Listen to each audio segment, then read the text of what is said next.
spoiler? Yeah, I might be spoiling. So just that being said, I'm gonna read this book.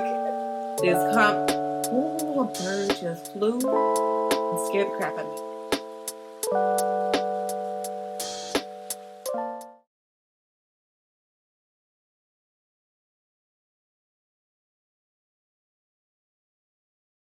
Good morning. Hey y'all, welcome to the start of a new vlog. I wanted to do a quick hello for the start of the vlog. I'm on my way to work, and if you're wondering why it's like sunny outside and I'm in what is essentially a blanket, allergies are allergying and I just need some comfort. I feel I woke up and immediately it was wrong. Just immediately wrong. In fact, I wasn't even fully up yet. I just turned around in my bed and I was just like, oh, this isn't right. So I'm dealing with that today. Yay. As for my current reads, I am reading the audiobook for Spare by Prince Harry, and I am also reading The Davenports, which I am thoroughly enjoying.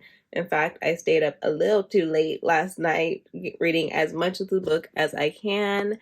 And yeah, I want to make this really quick because I'm not running late, but I'm running right on time, and doing this isn't going to help me be right on time. But yeah, just a quick hello. Happy Tuesday. You guys probably aren't seeing this on a Tuesday, but hello nonetheless. I hope your week is lovely and continues to be lovely. And yeah, that's really it. I'll talk to you guys more about the books that I'm reading later on in the vlog. But hey y'all.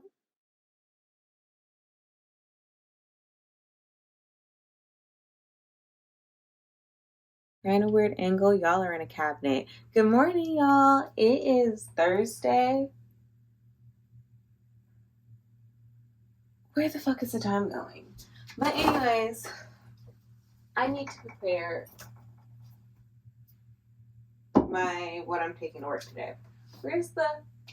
So it's Thursday now. We were supposed to go have our team bonding and go on a hike today, but we rescheduled it for tomorrow. And so I have a bunch of snacks at home now because whenever I go on a hike, which I haven't in such a long time, but whenever I do, I always try something new. And I haven't gone on a hike in such a long time. So I'm very excited for when we do go tomorrow. But I already have my snacks, so I want to try some of them today, which includes something new that I'm trying is the cold brew, the pre-made cold brew, vanilla sweet cream, the Starbucks one. I have had cold coffee before. I just don't think it was Starbucks. Oh my god. Like the pre-made iced coffee, that's the word, not cold. I've had it before, but I don't think it was Starbucks. So yeah, I'm gonna try this. I'm sure it'll be fine. I like cold brew. I like iced coffee, even the ones at home. Hope I shook that well. Let's see. Yep. Appreciate you for existing, friend. Okay, so that was the first new thing that I got. And I got this because I knew I wanted to go on a hike. I would have to wake up earlier, and I knew that I would struggle to wake up in time to drink any coffee or to brew any coffee. So, whoop, iced coffee is good. I also got kombucha. I've never tried it. I know it tastes horrible, or at least that's what I've heard. I got this for the hike, and I kind of want to try it today. I just really want to try it. Then, I had so many... You know what's funny about how many snacks I got? It's like a 5-mile hike all the way around. And I got so many snacks because, again, hikes are like... First of all, I'm not going to pack a lunch for a hike. I don't like doing that. But It's when I try all the snacks. Maybe it's because I don't pack a lunch that I'm like, okay, just grab as many snacks as you want. Which one should I try? So I got the Harvest Snaps. I've had the regular ones before and I like them, like the lightly salted or the salted, whichever ones. But this time I got tomato basil and wasabi ranch, and I don't know which one I want to try. I do know I really want the tomato basil, but I also kind of want to save that for tomorrow. I mean, there's plenty in here, so I can't have some tomorrow, but yep, I think I'm going to take that one to work. This can go back. And then I also got these Quaker caramel flavor with natural flavors, basically like mini rice cakes. And then, of course, I had to get some Philippine dried mangoes. These are my favorite. These and Trader Joe's dried mangoes, best things ever. Except I had Trader Joe's ones recently, and I can't tell if it's because they were skin thinner or if it's a whole different thing now.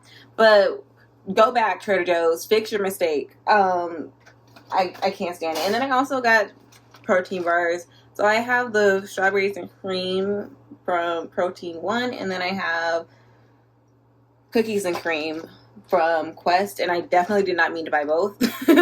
Absolutely did not mean to buy both. I meant to make one of these, I think I meant to make these a replacement for these.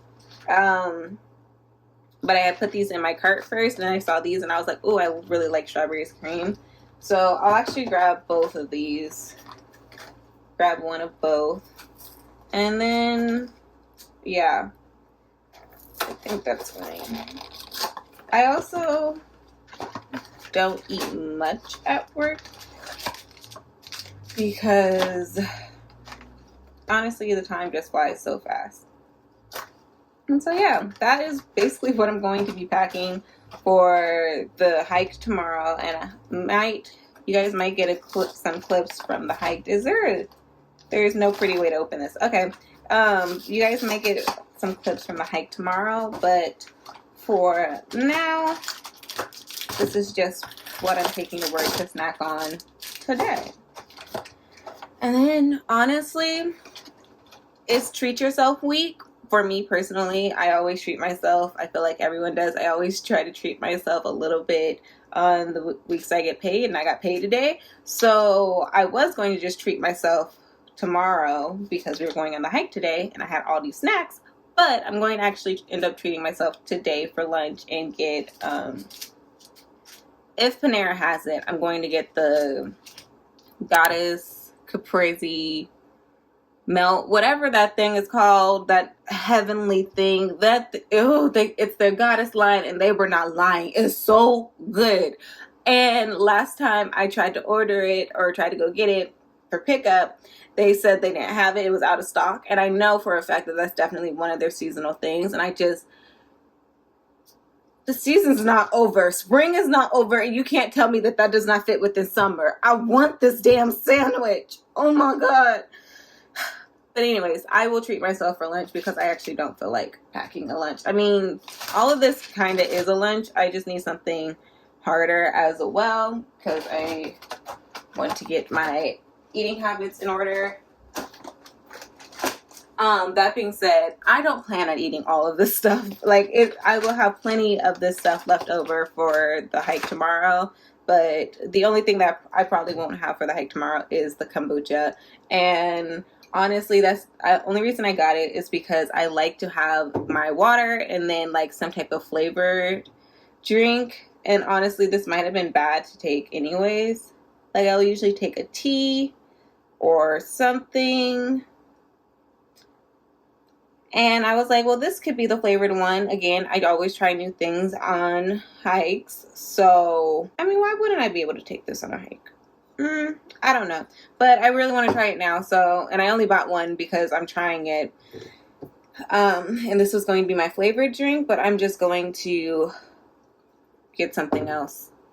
I don't know what. But anyways, I'm running late for work because we all are because we were planning on going on the hike this morning. I don't know if you guys can see if I go further back, but I basically look like a kindergarten, elementary school teacher, or your auntie from Jamaica. Like, when I literally had my scarf and I took it off, and I was like, oh, from kindergarten teacher to auntie, cool, great. But I mean, it's cute, auntie. I feel cute. Got a new skirt, feel cute. Reading update wise, I think I'm gonna save that for tonight. Just know I haven't read much of Prince Harry's book. I am up to the chapters where he's really whining about the fact that he's not married yet, and I'm like, oh sir, he's like, all I really want is a wife and kids, and I'm like, sir, you're gonna get it. Just stop whining. And I am enjoying it so far, but I didn't get a chance to read it yesterday because I was in an all-day meeting yesterday. That was not supposed to be all day, but we got a lot done.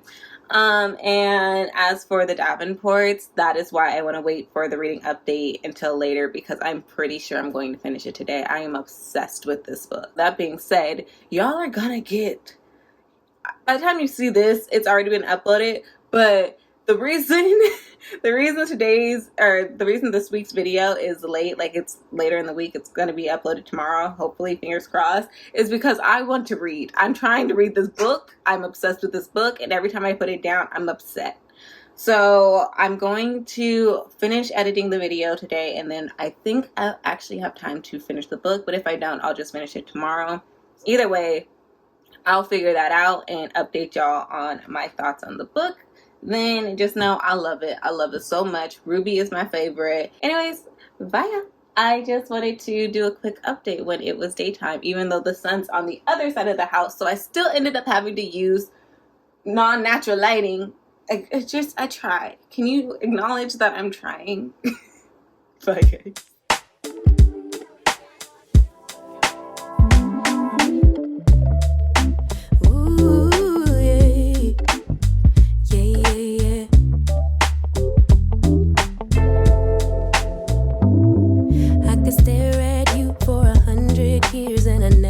Blinking, you were beautiful, just like a flower. I could walk with you for 1,000,000 miles and my feet would not get tired. Where you go, I'll go, winter or summer. I don't care the seasons change, 'cause darling, I'll stay right here with you.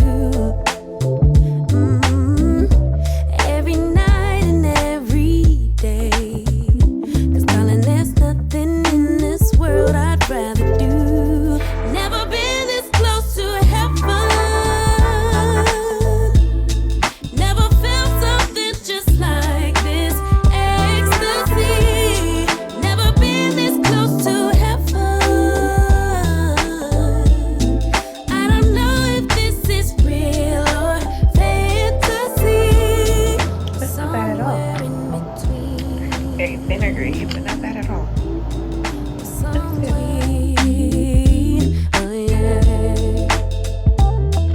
You could fall asleep for 100 hours and I wouldn't miss a thing. I would keep you safe while you were dreaming. You could scream and shout, cry 1,000 tears, and I wouldn't let fear win. What you feel, I feel. Together we're healing.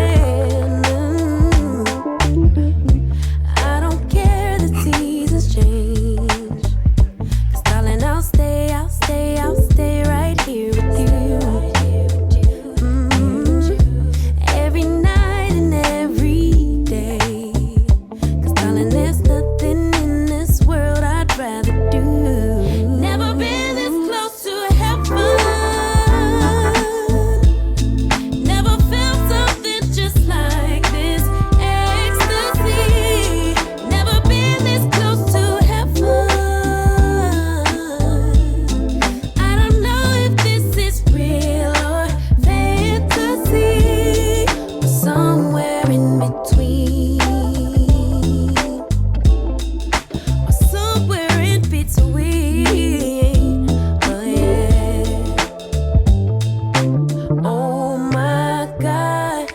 time to be in love. Oh my God, if forever is not enough. Oh my God, what a time to be in love. Oh my, oh my, oh my God. Never been this close to heaven. Never felt something just like this ecstasy. Never been this close to heaven. I don't know if this is real or fantasy, but somewhere in between. Somewhere in between. Oh yeah. And I have officially finished the Davenport. I know I said I was going to update you guys yesterday, but I was so close to finishing that it was just going to be my wrap up review, anyways. So I was like, it's fine. Um, but yeah, I finished the Davenports and I really enjoyed this book, y'all. It was great. It it's black excellence while also being rich people drama, and I loved it. It's like Black Bridgerton, but like more recent in the time, like in time.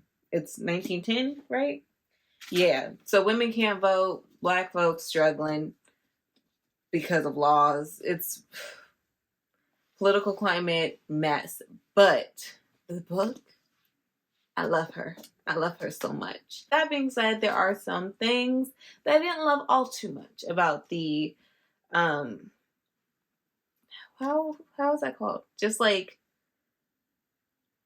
I wouldn't say it's necessarily the writing style, although there were some times with the writing style I was like, ooh, this is a bit young. Oh, hold on. This is a little crooked. But it was more about like, I guess the formatting of the book or the structure of the book that I didn't really love all too much. But or it just felt very young. Like it felt not very, that was dramatic. It felt younger than normal. And this is a YA book, so that is to be expected. I don't love YA books all too much, so it's also expected that I would feel this way. But overall, loved the book. Thoroughly enjoyed. I love this. I love this so much. 4 stars for sure. And I thought instead of reviewing it like I normally do, like giving a quick synopsis and then kind of reviewing my thoughts on the book, that instead I would kind of do this like I did the Let's Chat, where I talked mostly about Selling Sunset. Speaking of which, season 5, is that what we're on? 6? Whatever the hell, doesn't even matter. I binged that last weekend, so we got to talk about that. But we can do that later. I'm going to review it kind of like I did in that Let's Chat, and I'm going to talk about the characters and like who's my favorite, ranking them from my least favorite to favorite. Along the way, that will bring up some of my qualms with the book. Overall, if you want a synopsis, I'm going to read this final paragraph right here, and that is essentially the synopsis of the book. The first book in a breathless new series, The Davenports offer a glimpse into a period of African American history often overlooked, while delivering a totally escapist, swoon-worthy read. Inspired by the real life of C.R. Patterson and his family, it's a tale of 4 determined and passionate young women discovering the courage to steer their own path in life and love. Yep, that brings me to what annoyed me. But anyways, ranking the girls. I'm going to preface this with I liked all the characters. Some I loved, some I liked, and some I liked less than that. But I do like all of the main characters. There are 4 main characters. There is Olivia and Helen, who are sisters, and they are the Davenports. They are the Davenport sisters. Olivia is like, I would say around 20, if you didn't get a specific on her age, but she's probably like 19. Actually, 19 is probably more accurate. And Helen is 17, because for her, they did mention that this is technically her first season, but by the end of the summer is when she turned 18 and would be of age to be in season. And then there is Ruby Tremaine, who grew up with them. Her father wants to be the first Black mayor in Chicago. And then there is Amy Rose, who works for the Davenports. She's like, I forget what that title is called, but essentially she is like a companion to Olivia and Helen because she's very similar in age. So she was like, she grew up with them as well. Just her mom was like one of their maids, I would say. And as she grew older and her mom passed away, Amy Amy Rose just became like a companion to Olivia and Helen. She does their hair, she dresses them, all that jazz. And so yeah, that's essentially how the four main girls know each other. Now, ranking them from my least favorite to favorite, and please emphasis on favorite because I do love them all. Just because I don't like some as much as I love my very favorite does not mean that I do not love them, because I do actually care deeply for these girls, these fictional girls. But first up, my least favorite, I would say it's funny because my least favorite's probably like a tie, whereas my favorite is very well determined. But for the sake of this, I would say my least favorite is probably Amy Rose. I didn't like her love interest, and that has nothing to do with her, which is why I still like her. Could not stand her love interest. Worst person in this book. I could not stand him for the life of me. Him and Ruby's mama sucked. Oh, his name is John, by the way. John Davenport, in fact. Helen and Olivia's older brother. Yeah, I can't stand his raggedy ass. He does not deserve any of the main characters in this book, and he's related to two of them, so they're obviously off the market for him. The market of sorts, the dating market, I guess. But he's not a good person. I think he means well, but he's terrible at doing so. Like, he definitely has had a silver spoon in his mouth his entire life, and he does not know what to do without his parents' money, and it shows. So yeah, hate him as a love interest. Keep wanting to say Olivia. Amy Rose, on the other hand, she is actually mixed race. Her mother was from St. Lucia, I believe. And her father had visited St. Lucia, fell in love with her mother, and her mother ended up pregnant with Ruby. Ruby, damn it, I want to say everything but Amy Rose. But her mother ended up pregnant with Amy Rose, and then is this a spoiler? Yeah, I might be spoiling. So just just in general, just know she's mixed race. Her mother's from St. Lucia, her father is from Georgia. Ah! She actually, like I said, she grew up with the Helen and Olivia, and I guess Ruby for that matter. And they were friends as they were growing up and were like young girls, but eventually it became more of like a working role. She was there to be a companion to Helen and Olivia. And they kind of like drifted apart just a bit. Amy Rose, however, has dreams and aspirations of owning her own hair salon, and that takes up a good portion of her story. And those parts of her story I actually enjoyed. I loved her determination in getting her dream going. I loved how hardworking she was. However, every time she would swoon over her love interest, John, I was not, I can't. That guy, he doesn't deserve you, girl. Do you not realize how amazing you are? And you're going to settle for this? Granted, there is tension in their relationship because although they do care deeply for each other, John Davenport is one of the Davenports. He is quite wealthy.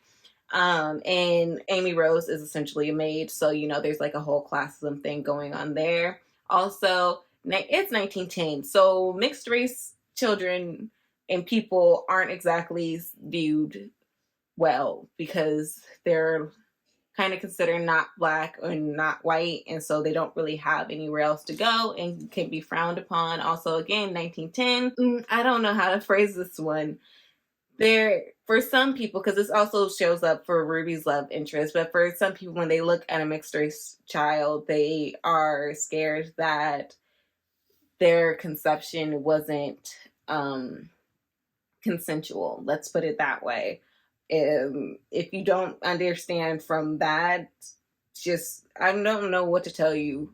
read a history book, learn about the treatment of enslaved women. But nonetheless, again, I liked Amy Rose for the most. There's really not much I can say. I loved her determination in succeeding in her dream. I could not stand the times that she was swinging with John. Also, for the most part, we would get John from her perspective, her or Helen, and that just meant that I would have to read about John, who I did not like. I'm so sorry, Amy Rose.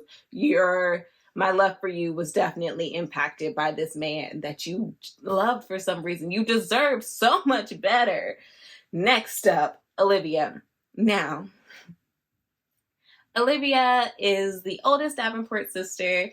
She is quite wealthy. The Davenport family, by the way, I don't think I mentioned this, but they are like wealthy because they build and manufacture like can it be I don't know, there's probably a factory involved. Anyways, and manufactured like luxury carriages, and that's how they have their wealth. Now it's 1910. Again, this is very important because automobiles are starting to pop up.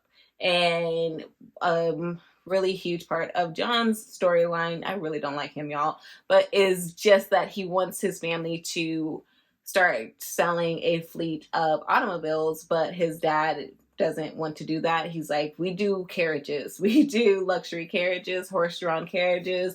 That is what we're going to do. He does not want to go into the future. I do not know why, sir. You really saw a car and didn't think that we would have more cars.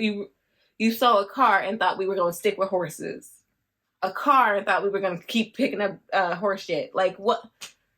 That made no sense to me. I'm sure that might be somewhat accurate to those who like in actual history of those who manufactured like carriages of sorts. Like, this is how I became wealthy. I don't want to leave this. But really, you really think somebody's going to choose scooping up horse shit and caring for horses, or paying someone to care for horses, house horses, instead of just having one garage for one car? Granted, it's beginning of cars, so they're not the greatest, but it sounds like let's clean up, and that's all I care about. That is all I would care about. But anyways, back to Olivia. The oldest daughter, I had mentioned this before, but I think of her more of like a Daphne from Bridgerton. She is very excited to be in season. She is very excited about the prospect of finding her husband. And then she comes in contact with activists and learns about civil rights.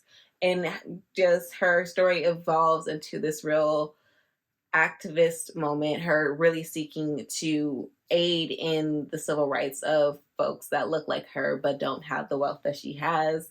And here's the thing, I like Olivia as a person. I do. I think she's a great person. I actually enjoyed her love interest. Her chapters were the longest.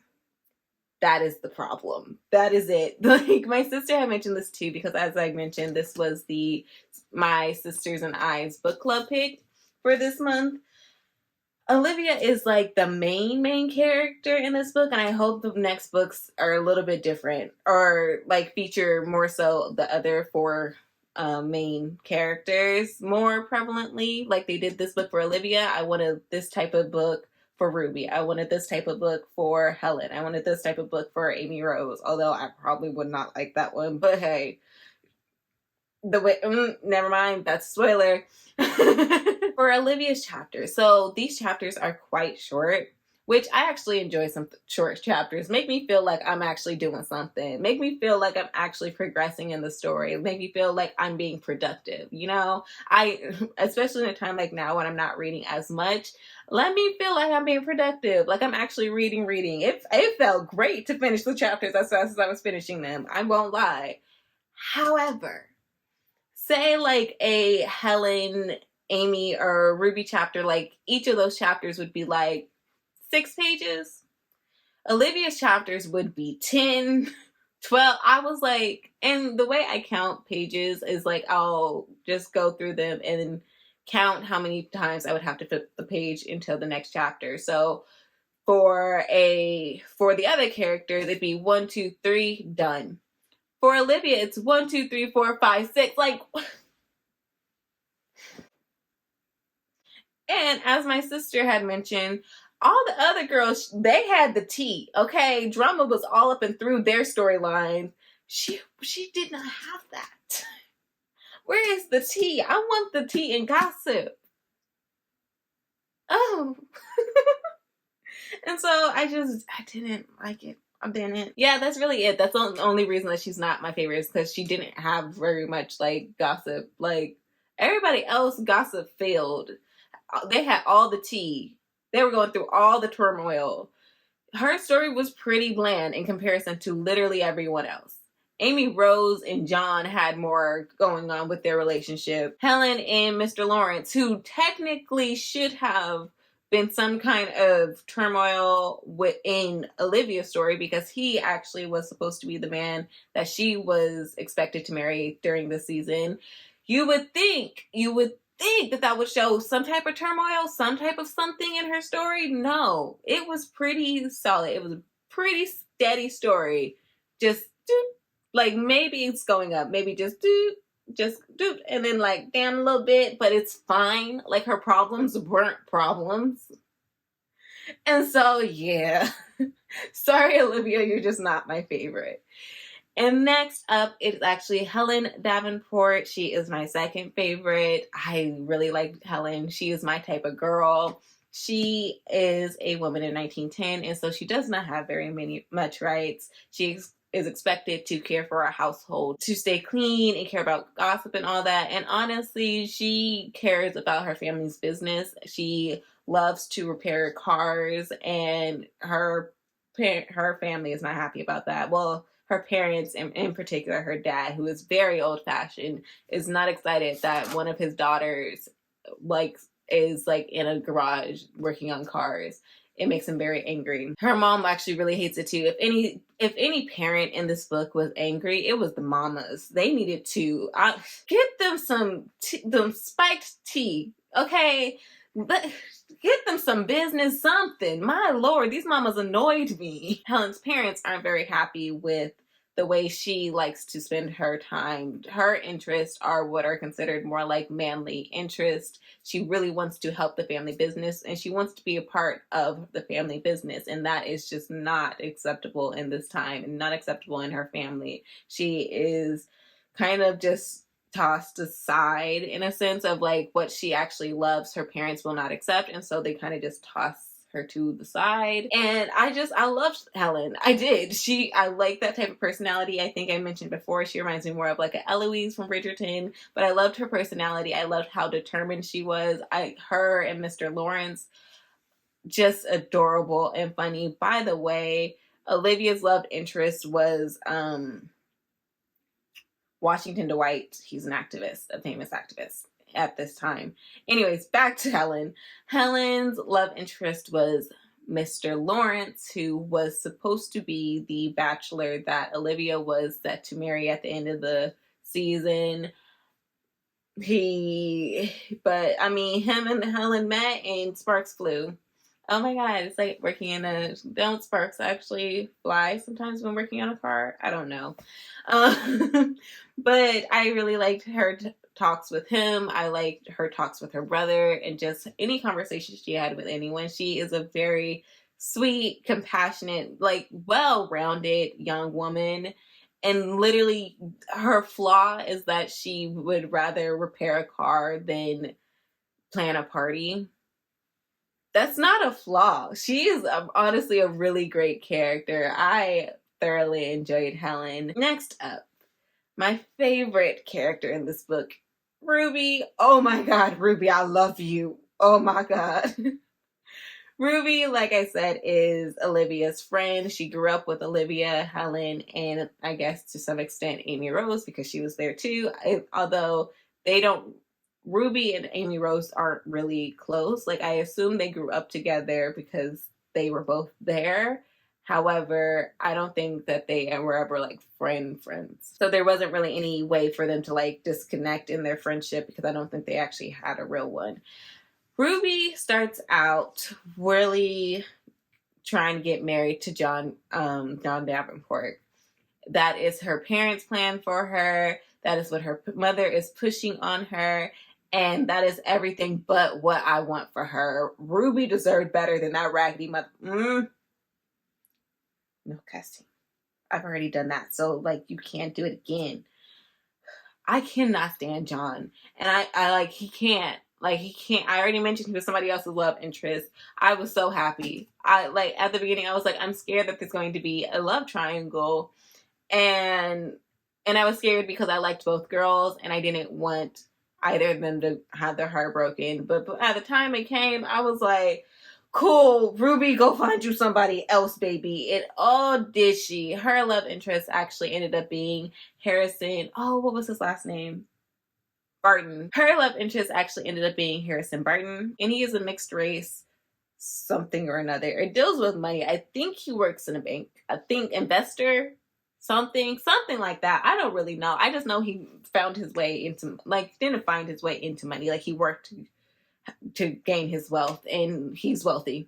But like I said, he is mixed race. So his parents actually are from down south. I don't remember where in particular, but his mother was once an enslaved woman, and his father was in the family that enslaved her, and they ended up falling in love when they were young. And when when Barton's father inherited the family estate, he freed the enslaved people, including Barton's mother, and they had a family, including Harrison Barton. And he had made a comment about how he doesn't really fit into any circles, especially because he grew up down south. So he was like, I wasn't able to go to white bars or black bars because neither of them accepted me. I'm not black and I'm not white in the eyes of other people, and so I'm not accepted into their areas. And growing up down south, that was just really hard for him. So he made his way up north and made a name for himself, got some wealth about himself, and is just seeking to be happy with who he is. He got hazel eyes. They mentioned that quite a bit. And I'm sure they are beautiful, but let's chill. And he was just so funny. He put love into Ruby in the way that Ruby needed, because Ruby's father is seeking to be the first Black mayor in Chicago because he wants for Black people to be able to hold some form of power, and he wants to be able to make decisions that can be for the betterment of Black people in Chicago. Noble cause, beautiful cause. He's doing all that for the happiness of the Black community. Again, noble cause, love that, sir. He doesn't give a shit about his own child's happiness. Neither does his wife. Ruby's parents suck. Ooh, they're horrible. They're horrible parents. They're a prime example of everybody don't need to be a parent. No. You're doing all this. You're sacrificing everything for the happiness and the well-being of the Black population or the Black community in Chicago. Noble cause. Love that. Can a little bit of that love you're putting into your community go into your child? Go into Ruby, your daughter, your little girl, the woman you raised? Can you give her some of that love? The mayoral campaign is actually quite expensive. This man has put all of their wealth into this campaign that he might not win. They have had to sell all their jewelry and all their opulence. Honestly, they've had to sell everything for this campaign, and also really fit on the pavement trying to get funders. Like, they have had to sacrifice a lot of their wealth. I'm not whining over that. Fine. Like, Ruby is upset that she's had to sell so many of her possessions, including her favorite ruby necklace. Ruby has had to get rid of a lot of her possessions, and she's very upset about that. That's not the life that she grew up in, and so it's a difficult transition. But she knows the reason why they are having to sacrifice so much, and so she's willing to do so. Her parents ask her to do something, and she knows what it is for, and so she does it. She believes in the nobleness of her father's campaign. She just doesn't think that this is the political climate, the time in which Chicago will see their first Black mayor. And all of their wealth is going into this campaign. She is scared with how much of their wealth is going away. She is scared about how much they've had to give away. She is scared of the future, and her responsibility is to marry John Davenport, who we've already talked about. That man's focus is elsewhere. He does not pay Ruby any attention. She has tried. You know who's giving her attention though? Mr. Burton. With his, oh, bless him. He was funny. He told her she was beautiful. Like all the love that Ruby has been lacking for many years of her life, but especially during this campaign time, where all her parents see her as is like an opportunity for them to further this campaign and eventually win the campaign. She is a tool for them to use for this campaign. Her marriage to John Davenport would secure the campaign. That's all they care about. They don't care about their daughter's happiness. They don't care about anything but this campaign. And I understand it's a noble cause. I get it. But there is a responsibility you have to other folks, and then there's your families, particularly your children, that I just can't justify. You gave to Ruby's mom, you gave birth to this little girl.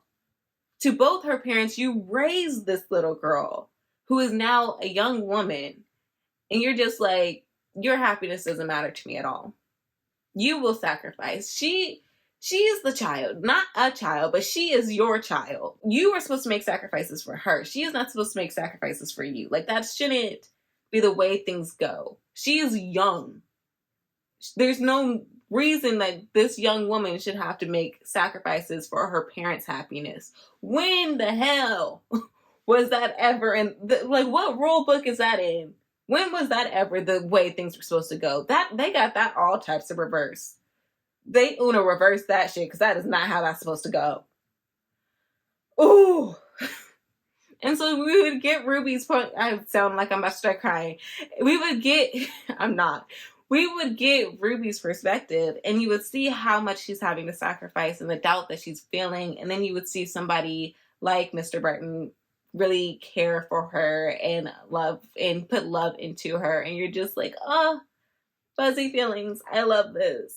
And it's just, I love Ruby and I loved her story. And I was very concerned for her because all she really wanted was for her parents to be proud of her. And if she did not marry John Davenport, it was becoming quite clear that that was the only way to have her parents' approval, to have her parents be proud of her. She had to marry John Davenport. And that just was completely opposite of what would make her happy. And so she is put in a place where she has to make a decision. Is it my happiness or my parents? Because now they are in direct opposition of each other. Loved Ruby with all my heart. She made mistakes along the way. That's okay. I was still rooting for her to be able to make up for the mistakes that she made. I guess I didn't end up mentioning what some of my qualms with the book were. Because believe it or not, it doesn't actually have to do with John Davenport. It doesn't have to do with the characters. The writing was just quite young. Not all too young, but still, it is YA. So the writing was young. Don't like how Olivia's chapters were. It was just so not fair. Like, I guess with Olivia, I kind of mentioned it. It's like the author clearly had favorites. And I didn't like that. Like, she can't go through one thing. And even the big thing that she does go through towards the end of the book, because all hell broke loose at the end of the book. But what she goes through, just miscommunication, and totally not as serious as she made it out to be. I was like, maybe this is a time thing. Like maybe just in 1910, they're a little bit more dramatic about miscommunication, but this is not as serious as you think it is, girl. If you don't, I'm not gonna say it because it's definitely a spoiler, but like, girl, calm down. There are other days in the week, month, year. There are more days. You can travel on another one. The hell? And then there was just times, and this is a really, really small complaint, but it does have to do with like the more younger writing style, but there was times where commas should have been used, and instead the author was just like and and then like the author would list three things, and instead of putting a comma in between them, she would just be like and. So I don't know how to. It happened towards the end of the book, and that's when I was like, I'm tired of this happening. But for example, I'm not gonna find it on the page, but let's say, how do I put it? Oh, so say you're describing a character, and you say a determined, passionate, and curious young woman. She would go, she is a I don't remember what order I just put them in. But even if I mess up the order, just know that it would be like she is a determined and passionate and curious young woman, and no comma was anywhere there. So although very small, it's this very small thing, it annoyed me. And it wouldn't be in describing a person, it would be more in describing their lifestyle. It was similar to something like that, but again, it'd be in describing their lifestyle, so not so much a person. And so it was easy to get over because it's like, okay, this was just like a creative decision and it does make sense. It's not like it's wrong, but also I reading and back to back like that was just weird. Very small thing, but it also was one that I had noted and was like, why? Anyways, yeah, that's why with my love for the characters and those small creative decisions and just like how young it is as a book, it is a 4 star. It's still a great reading. Loved it dearly and am very happy that I got to read it. My sisters and I are all excited because we're like, oh my god, I think like we're all gonna finish the book in time because we're gonna talk about it at the top of June. But yeah, that is it for my review. Next book I'm going to read is Between the Fourth Wing by Rebecca Yarros or The Blood Gift by Annie Davenport. I want to understand the hype. I want to read this book. That being said, I'm going to read this book. I heard that this book is really good. I do want to pick it up soon, like really soon. Okay, this one's less pages anyways. Plus, this is the conclusion to a duology versus like the start of a new series that hasn't been completed yet. And I've already done that. So I'll be picking this one up. But first things first, I'm going to take my makeup off and I'm going to take a nap. Because we did go on our hike today and it was so much fun and quite lovely. But I am tired. And it is quite hot today. It is 80 degrees. That was 80 degrees. That's not that hot, but it was 80 degrees of direct sunlight. And I definitely tan despite putting on a ton of sunscreen. But anyways, yeah. I will talk to you guys later. And yeah, I know you guys didn't get a video today, but you're gonna get it tomorrow for real now. I wanted to read that damn book so bad. So once I wake up from my nap, I'll edit that video and you guys will just get it on a Saturday. Bam! Officially. Talk to you guys later.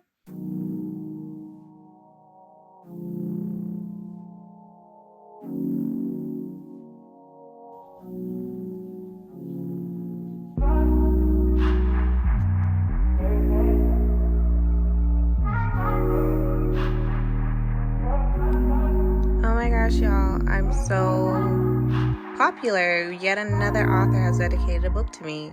I mean, get your autographs now. I'm famous.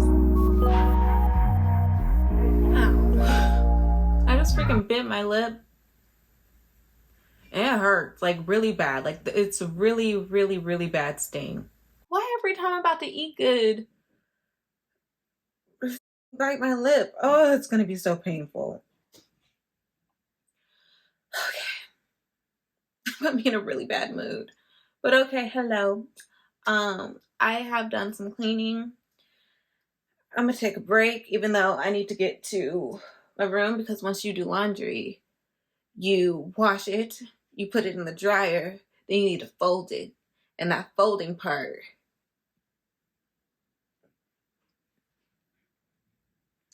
cool. I've reached my limit. But yeah, hello, y'all. I have finished Spare by Prince Harry. I gave it 3.5. I My thoughts kind of are where I had mentioned before in the last vlog. So as I mentioned, part of what I find very fascinating in this book is his portrayal of the media.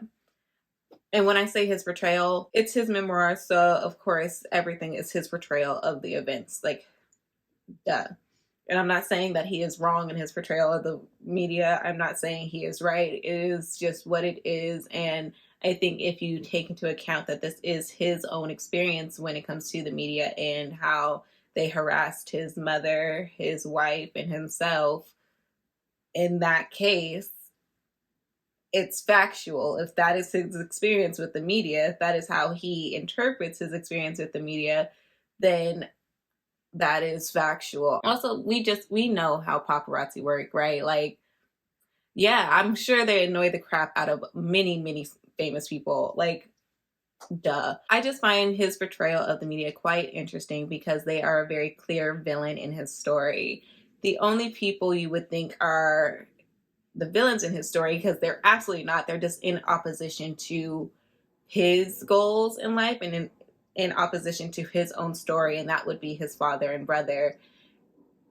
Again, it just seemed like a family. It just felt like family arguments, and he does a really good job of just being like, I know that well, not addressing the reader necessarily, but in the way he's talking, the subtext of what he's talking about is like, you know me because I was born into the royal family.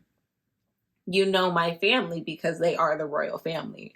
I know them as my family. So where those two areas of his life meet, being born into a royal family, knowing his family, like where those parts of his identity meet is often where his family arguments lie. It's not normal brothers arguing, it's brothers arguing about how their media team attacks one another. It's brothers being frustrated with the way their father's media team is attacking the brother's media team or their own media team. And it's brothers arguing over the portrayal of their wives. It's interesting. And I'm not gonna say that they didn't have other arguments. It's just like that was the main one. Again, with the media being such a huge villain in Prince Harry's story, a lot of the arguments that he then had with family members who were in opposition to his own story and lifestyle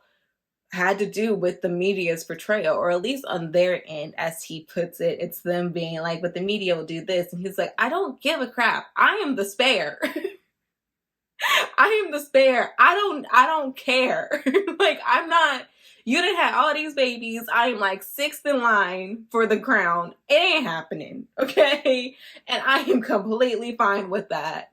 I don't care about the media because what do they want with me? I'll never be your king. Leave me alone. Leave me and my family alone. And shout out. I really like those parts of it. I think something that I find very interesting with him and Meg that was highlighted in the documentary is that when it comes to their identities or certain parts of their identity, they seem to be willingly dense about it. For example, Meg talking about how she never, no, I won't say never, but she rarely had to be confronted with her blackness, even though she is mixed with black and white, how she wasn't really confronted all too much with that and racism until she was married into the royal family or until she was dating Harry, which Britain gonna do that. I mean, girl, Britain is the reason that we are going through what we going through. Literally, I mean, bring on Britain, but go off, sis. And so it's like, okay, like that's your story. And I'm not particularly upset with her for not that she didn't understand, but I'm not upset with her for vocalizing her experience the way that she did, because I grew up around white people, and while I would say I was particularly educated in personally educated myself on issues, it can be really easy if your surroundings aren't. It can be really easy to. I don't disassociate. I don't want to say disassociate. That's not it at all. But it can feel like it's less than it is simply because that is your experience. And it wasn't until like middle school really that I was confronted with like my race, because prior to that I was in more like racially diverse schools, and then we moved up north in Washington and I was just surrounded by white folks, and they noticed that I was one of two black girls in our class. And it and by class I mean my grade, because she wasn't in my class. So yeah, it was a time. And that is when I became more aware of like my racial identity.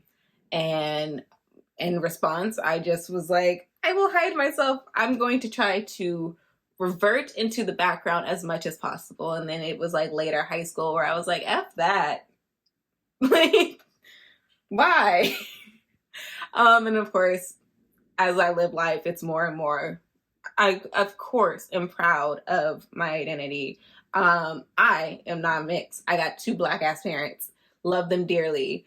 And so while I can't say I ever ignored my race, because hell, I could not.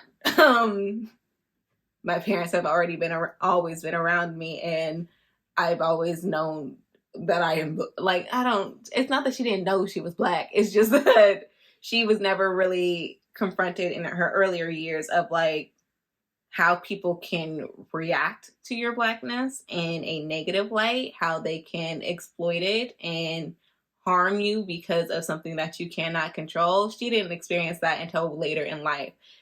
By comparison, I didn't experience that until later in life, until I was in middle school. I read a study once that had talked about how for black youth, it is a bird just flew and scared the crap out of me. I read a study once that had talked about the experience of young black children and how often for black kids, the understanding of the race or the acknowledgement of their racial differences, or that something is going on with race, that acknowledgement happens as young as like 7 years old, as young as like first grade.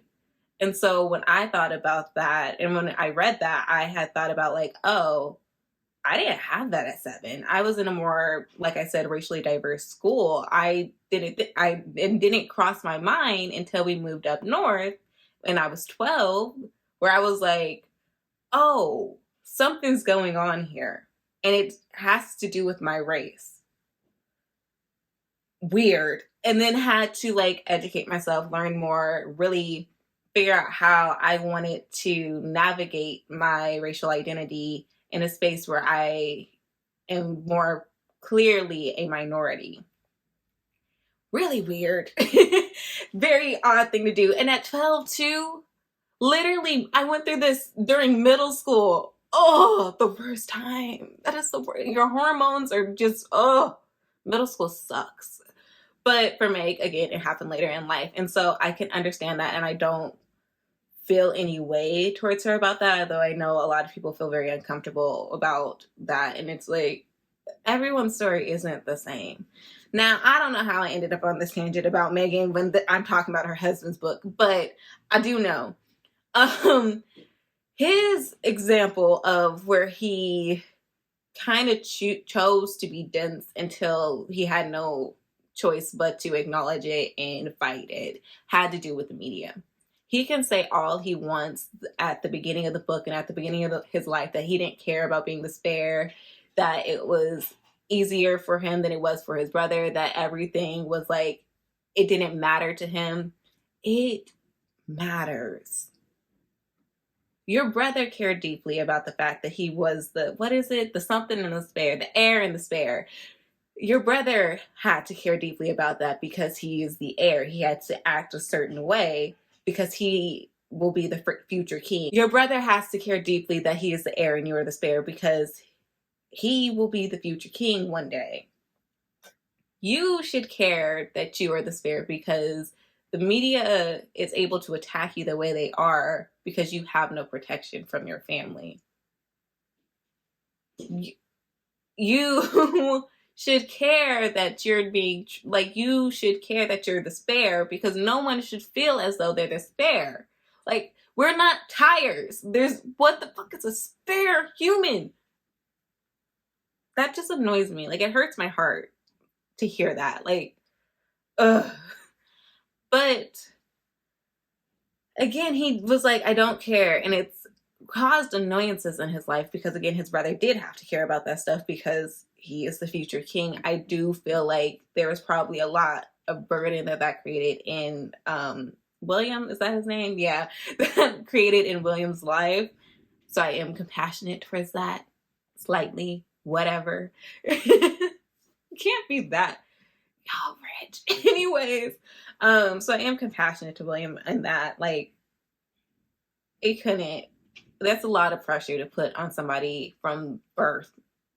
That's a child. You could say that you don't care or that you didn't really care and that it was whatever your whim, but it matters, and you do highly care now because of how much it impacted your family and your life. Like, your wife was in a really dark place because of the media. You lost a child because of the media. You lost your mother because of the media. And all of this happened because you were the spare. Not the mother part. That is because she was not protected. But the way your wife was treated, the way you were treated, that is because you're the spare. And I understand that this is coping, like, that's kind of a coping mechanism because it's something that I've done, of just like, I'll just not acknowledge it and then it won't be true. But then it gets to a point where you can't help but acknowledge something. And so I am compassionate or sympathetic towards that. It's just like, damn, it's just like, damn. But I liked how he reflected. This book seemed as though he was finally speaking up for himself after years of not being able to. It felt like a reflection of his life, and his ability to reflect in this memoir. Therapy has helped greatly, and his therapist was there for him during a very tumultuous time in his life when him and Megan were leaving the royal family. Getting insight as to all that was happening with that, oh, I understand why they were silent for so long, because I too would be like, I don't feel like talking about it. But when I don't think I would be able to be quiet. I'd be like, I didn't sign that. I did not sign that. I don't know whose words those are. I did not sign nothing. I do not agree with this. That ain't got nothing to do with me. I don't, where did that happen? But I did not say that. I would have been like, I ain't never said that. I don't know where you got the information from, but they a damn lie. That ain't never came out my mouth. Why is my name? Why is my signature on that? Is that's illegal, right? You can't just sign things for me. My lawyer did not sign up on that. I do not approve. I do not approve of this message. The fuck. But just thoughts I had towards the end of the book. I was like, oh, hell no. You did not allow them people to call my child a monkey. You did not allow the media to say all types of crap about my mother. Well, yeah, my mother, my wife. You did not go out of your way to have the media go say all this stuff about my wife. You ain't did all this and think I'm about to let you say that I agree. I ain't agreed to shit. Oh, but okay. Again, better than me. I would have burned it down. Granted, he cared, granted, at the end of the day, they are his family, and he especially loves his grandmother. Totally understand that. So he was like, whatever. I'm tired, and ultimately, my grandmother's the one that would have to deal with this, as she is the queen. I get it, but I'm petty. I am petty. And I don't think in my immediate response, like, if I had my phone in that moment, I don't think I would be able to see that and not respond. I might delete my response afterwards once I got a chance to calm down. But If that immediate response, it would have been ugly. It would have been bad. Anyways, like I said, I gave this a 3.5. It was a good book. I'm happy I read it. I probably will remember this for a while, but I've read better memoirs. I really appreciated hearing Harry's point of view though. Also, oh, that was another thing that kind of like brought the rating down. Another book with short chapters. This was odd though. Yes, I was going through the book quite quickly. However, I don't think the chapter should have ended where they should have. And maybe this is just an audiobook thing because I did listen to the audiobook.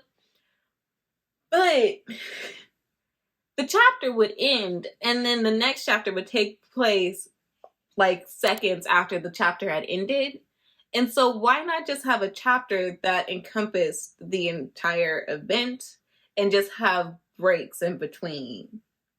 Like other book like I was like I was like how other books do. But you get my point, right? Like if say there's all this drama surrounding or the planning of the event, prior to the event, and then after the event, instead of making those 4 separate chapters that take place seconds after each other, like chapter 1 ends and then is immediately picked up by chapter 2 like seconds later, why not just make it one chapter because it's the same event, it's all having to do this with this event, it all happens surrounding this event.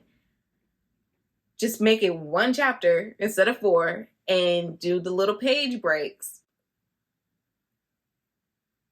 I mean, at the end of the day, I was just grazing through that book. And also, it could have been the audiobook. I don't have the physical book, although I kind of want it. Like, it's good enough for me to want the book.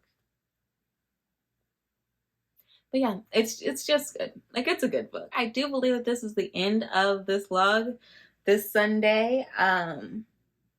I was going to clean more of my room and we were going to talk about Selling Sunset, but maybe I'll do another video for that because I'm just so tired and I have so much content for this vlog that I think that this is a great point to stop. Read 2 great books this week. Damn, it was only a week. Read 2 great books this week, The Davenports and Prince Harry. I liked them both. The Davenports probably was the highlight. But yeah, I will talk to y'all next time. Bye, y'all.